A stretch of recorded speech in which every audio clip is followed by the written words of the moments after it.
Panguva ino iri kuonekwa kunzi Bombshell Geza nelsonchamisa ndo vanhu vaviri vanoonekwa kunzi aiwa waonekwapo to both of them ndo vakakwanisa kuopposa the ruling party ZANU-PF.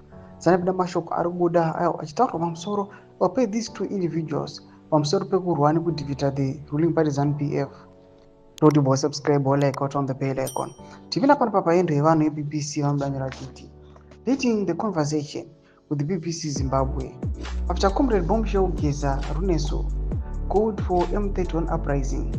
The response from various media spaces shows us that NACHAMISA is the key to unlock meaningful change in Zimbabwe.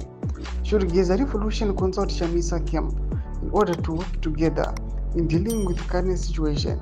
Let's talk.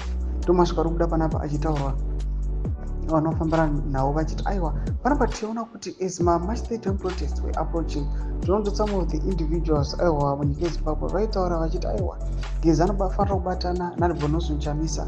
Panapa tinoona kuti aiwa the BBC ino yachibvunza chinzi aiwa do you think if Geza and Chamisa if they unite aiwa they defeat the regime vangakwanisa here kubvisa the ruling party ZANU-PF panguva ino iri kuonekwa kunzi aiwa with everyone anoita nayo people vari kuchema tinoona mumavideos especially those which were captured on the 31st of March uchiona vanhu vachitaura chete aiwa taneta these guys they must step down ubupido vamwe mashoko ari kuita panguva ino tiona kuti aiwa Bombshell Geza nelsonchamisa vachiramba vari vanhu vakatarirwa nenyika yese yeZimbabwe vachiti aiwa these guys they can liberate the country.